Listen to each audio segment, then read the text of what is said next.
You have not played Starcraft 2. I have not. No. You have not. No. Have you ever played a Starcraft game? I've played a little bit of I played Starcraft 64. Okay, good. So you're well versed. So the answer is no. Then. So as somebody who doesn't really play these games anymore, does the idea of pre-ordering a game and getting a prologue campaign appeal to you? Yes. Would you do that? Like in general, is that appealing, or for Starcraft is that appealing? So, like, do you want to play Starcraft 2? No, but I mean, I don't think so. No, but the very idea of pre-ordering something and getting a prologue to it seems really cool. It's almost like episode Dusky on Final Fantasy. So, and like episode Dusky for Final Fantasy 15, if you pre-order Starcraft 2 Legacy of the Void right now, you get 3 prologue chapters for that called Whispers of Oblivion. And the interesting thing about that, like Dusky, you can finish it, and then nothing carries over. Right. Yeah. So I'm playing it now, and I'm liking it a lot. But I'm also like, I don't have to do all this again. Well, I mean, here's the thing. Like my attitude on these, like, oh, pre-order it and you get this thing. You know what this used to be called? A demo. Yeah. And it used to be free for everyone to try out. And that really is what this is. But right. They're gating it behind a pre-order, which is brilliant and despicable at the same time. It's not brilliant because, well, I mean, but it secures sales. People who want to play it are gonna buy it. People who want that demo will pay for the game, right? Because they're gonna buy it anyway, right? Absolutely. But like say I buy it and I play it, I'm like, oh, I don't really like this. I wish I hadn't bought it. Sure. Like that, as opposed to appealing to somebody who didn't necessarily want to play it, like Marty, who plays it. It's like, oh man, like these missions are really cool. Maybe I will check this out. Pre-order. Right. So that's kind of reverse traditional marketing. I don't think I like it. Yeah. Well, yeah, you're not getting a new audience. No. You're just giving something to the people who are already going to buy your game, as opposed to being like, hey, this is free for everyone. Yeah. Maybe you weren't even thinking about StarCraft 2, but play this, and if you like it, then you might pre-order Which is insane because it's clearly already done. Like, I can just play it start to finish, and it's fine. It's in good shape. Like, just give it away because it's good. I'm actually really enjoying it. You're less enjoying it than me. I get the sense. I like it. Like I started playing it last night. I was like, oh, it's, jump into this on hard because like, oh yeah, I know how to play StarCraft. I'm forgetting that I'm just kind of trash at Protoss. Yep. Yeah. Me too. It's my favorite faction, and I'm like, how do I literally do anything in this? I can warp things places. I got all these additional skills I don't understand. Yeah, I've spent most of my time as a Zerg player, and not a very good Zerg player, but okay, I guess. But Protoss, I'm just completely helpless at. So jumping in on hard meant that I actually didn't finish the second mission. Good. Because it on hard it throws quite a few things at you. I almost beat it, and then it just threw a wave of stuff at me that my army was finishing off the last area, and then just they completely destroyed my 2 bases. It's like, damn it. But I mean, yeah, the missions. It's very much more StarCraft 2. Yeah, it's very much in that same philosophical realm. And their whole thing, which I like. I like how they've done their campaigns, which is to basically abandon the campaign as training for multiplayer, and do like, hey, here are some interesting scenarios we can build with these tools. Let's change the rules as we please. Let's make lava rise. Let's make just change random things. Let's throw in new units you don't get in multiplayer just to mess around with. And they've continued that with Protoss in Legacy of the Void. The missions that I've played 2 of the 3 missions. Yeah. They don't do anything super novel. No, they're very much introductory missions because I think like this is literally the prologue for Legacy of the Void. I think you play 3 Zeratul missions and then you switch over to Artanis. Right. So where you play like the real game. These missions appear to be concurrent with Heart of the Swarm. The first mission, that's kind of a very cool thing they did actually, is to have you playing parallel to a mission that happened in Heart of the Swarm, where Kerrigan is overrunning a Terran base. Oh man. I didn't actually get that far in Heart of the Swarm, so I didn't realize that. That's super cool. So the Protoss running around in that mission while you're playing Heart of the Swarm? Right. That's cool. So it's concurrent to a mission where Kerrigan just has a huge swarm of Zerg that she's throwing against this base in waves, and you have to kind of navigate your Protoss forces to rescue some captured Protoss as she's doing that. So if you get caught in the path of a Zerg wave, you're going to get killed. Yeah. So you just have to, and it's not a complex thing. It's like, oh, they're about to send a wave, better not wait. Be there right now. Yeah. But it's just kind of a cool way to integrate that into the. Yeah, it changes the pace of how you play because then you suddenly stop thinking about attacking and you go back to building and you just amass an army and you you kind of send them to one spot. You're like, all right, I'm going to send them all there. They're going to wait. When the wave stops, we proceed. Right. But there is an interesting sense of urgency in that Kerrigan is destroying this base. And if she destroys this base before you finish the mission, you lose. It's a timer, yeah. Which is cool. And I do like the StarCraft 2 mission design. It kind of abandons the traditional build a big base and then endure. Right. Or like take out another base or take on waves and waves of enemies. The Although, second mission's cool too. Like instead of building Vespene gas facilities, you have to like catch it as geysers explode. Right, which is kind of an interesting thing, but it's not really a super novel mechanic. It's just like, oh, you have to go and do pickups to get Vespene instead of mining up. I don't need it to reinvent the wheel though. Like it's that to me is what makes the StarCraft missions interesting. Is it how they throw a really novel thing at you, like the some of the most famous ones from Wings of Liberty, the original release, was the day-night cycle holdout. Oh yeah, like that was great. Where it was basically just Fortnite. Yeah, go out and scavenge during the day and come back at night and defend after you build. Exactly. Like you go out and destroy these Zerg-infested Terran buildings and you destroy as many as you can because they're all going to spew out a whole bunch of infested Terrans at night. Awesome. Yeah. And you're building up your base during the day to defend. Like it's really good. I think you would really like StarCraft 2. Yeah. Like it's just not your genre, I guess, but the structure of it is very much like an action RPG in a sense, in that you're doing these missions that are not RTS missions. They're basically like objective-based stuff. You just have to be building an army. And then there's the metagame is really cool. I'm actually really excited to see how they handle it in Legacy of the Void. But in Wings of Liberty, like you would upgrade different characters in different ways. Abathur did the same thing in Wings of Liberty, where you would evolve Zerg in different ways. And I think you could go back and change it. You could devolve, right? I think those were locked in. Okay. Oh yeah, right. I'm confused because it would let you preview it, right? Which you can do in Wings of Liberty. No. Yep. Which I like a lot because it's like it gives you a reason to replay. Mm-hmm.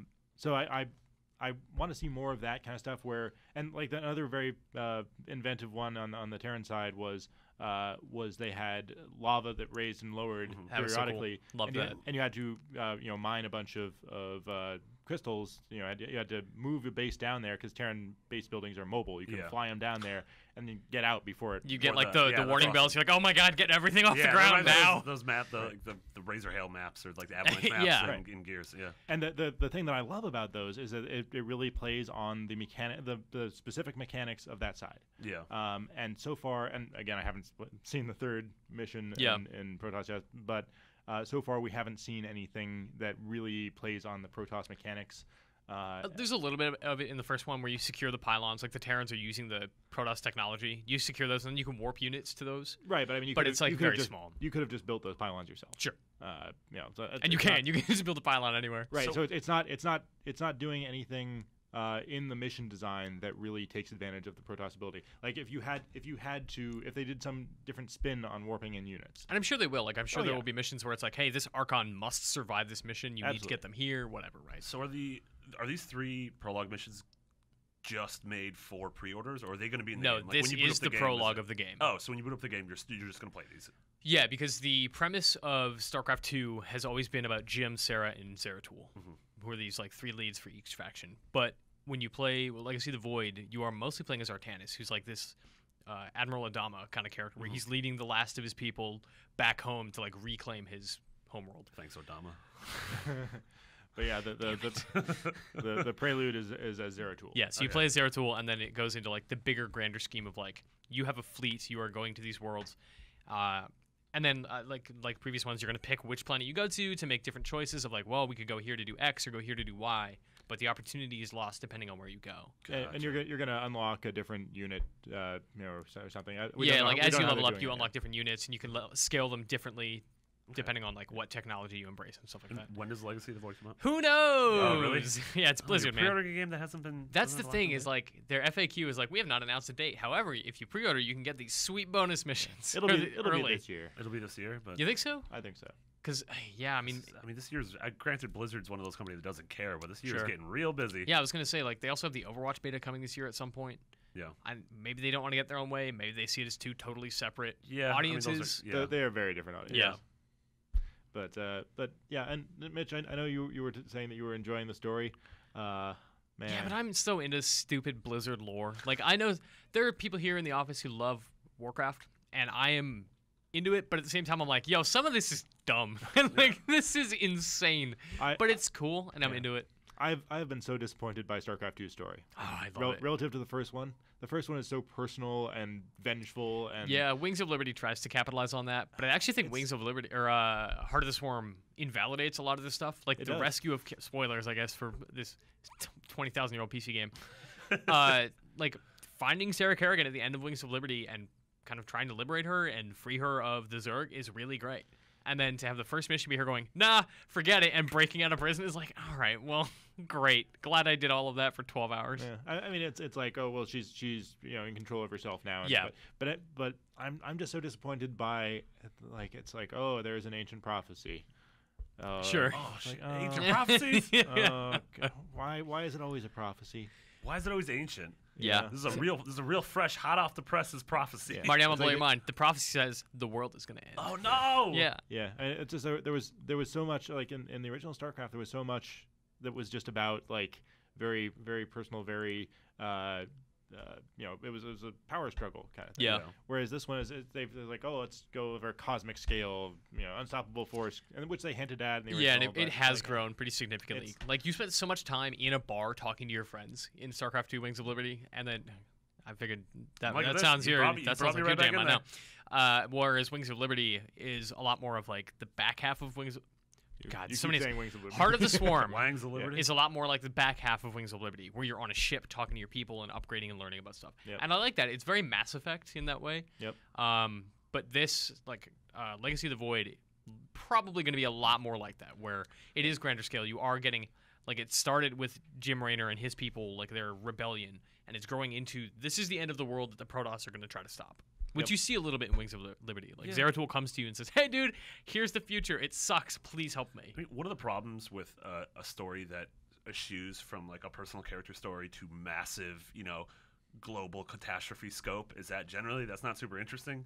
Yep. Once it becomes about the fate of the universe, I'm like, I don't care. Like, the universe is gonna be fine because there's no stake anymore. And that's why Star Wars was always so good, because it was about that, but it was always about the people. Sure, yeah. And it wasn't about the end of the galaxy and like massive battles. It's like, well, this small fleet is going to take down this big thing. Yeah, and it spent enough time laying the groundwork to let you care about. Like, you care about everyone. Like, at the end of Return of the Jedi, there's 6 battles going on, but you care about every character in those battles. So when it cuts to them, like, you actually have vested interest. Yeah, whereas I care about Zeratul because he's a cool ninja. Yeah. He's a cool lizard ninja. So one more thing about the prelude, or what do they call it? Prologue. Yeah. Is that in the first 2 missions anyway, they haven't given us any new units to play with, and there are only 3 missions. Yeah, which that's is true. There are new units in you have multiplayer. Yeah, in the multiplayer, which you have access to as well. Yeah, which I haven't played with yet, because me either. Like, I never got into StarCraft 2 multiplayer. I did for a while, but I loved Brood Wars so much. It's so draining. RTSs in general are exhausting. Yeah. It's like you put so much of yourself into building this thing and committing to these strategies, and then you put it all in and it doesn't work, and you're like, I failed. I'm a failure. And it's still exhilarating. Sure, yeah. I really enjoyed it. I just don't have the time to become good. Yeah, and like if I'm not gonna really hone my strategy and get really good at it, I feel kind of like I'm wasting my time. Yeah, and that's my problem with a lot of multiplayer games. I do Fighting play games it. too. Yeah. It's like I can appreciate them and enjoy them, but it's like we have to play so many games for this job that I can never devote enough time to one. To like Dan, you're like what? Like I mean, you guys, Dan, you have XCOM and Mitch has Dota, but like I don't have. Don't have that game. Yeah, I jump to everything, so I'm like a what is it, master of none, flasher of all, or nailed it. Yeah, that's it. That's that classic catchphrase. But yeah, I'm definitely excited to play it. I liked Heart of the Swarm a lot. I'll be interested to see if they do anything in the main campaign that is a departure in the same way that Heart of the Swarm was. Heart of the Swarm was very MOBA influenced. Yeah. Big time. Yeah. So I don't know if they're going to, because we haven't seen any hero characters on the map yet either. Zeratul is in the 3rd mission. Oh yeah. Like you play Zeratul. Okay. But I don't know. I doubt he'll play as big a role as Kerrigan did. Like Kerrigan Right. was front and center of every mission. Yeah, because in the Legacy of the Void campaign, it ends up being about Artanis' fleet, and you are Artanis commanding stuff, and as opposed to running around as Artanis, which you might do, but it's very much like you have control of this fleet. They can help you from space. That is your skills. Like you have an orbital strike, and you have drop ships, and you have all this cool stuff.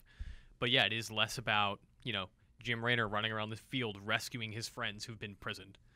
But I just want to know if they're going to take a very different mechanical slant to the mission design. I hope so. And if they do, it's like, well, why have this prologue that's not that? Yeah, this prologue is very, very traditional Starcraft. Interesting, yeah. Is this the last expansion? Yes. Is that what they call these expansions? This is the last StarCraft 2. Okay. And then I'll imagine they're going to start something in StarCraft 3. Because another end of the world threat has arrived. I don't know if there's going to be a StarCraft 3 for a long, long time. I would imagine they'll take a break. Yeah, I mean, it's been... When did this game come out? 2010? Yes. Yeah, I mean, the wait from Diablo 2 to 3 was a decade. massive. Yeah. Blizzard is in no hurry to turn out another one. Yeah. No, and it took them, 15 years to make a new IP with Overwatch? So. Jeez. Yeah, crazy. right? How insane is that?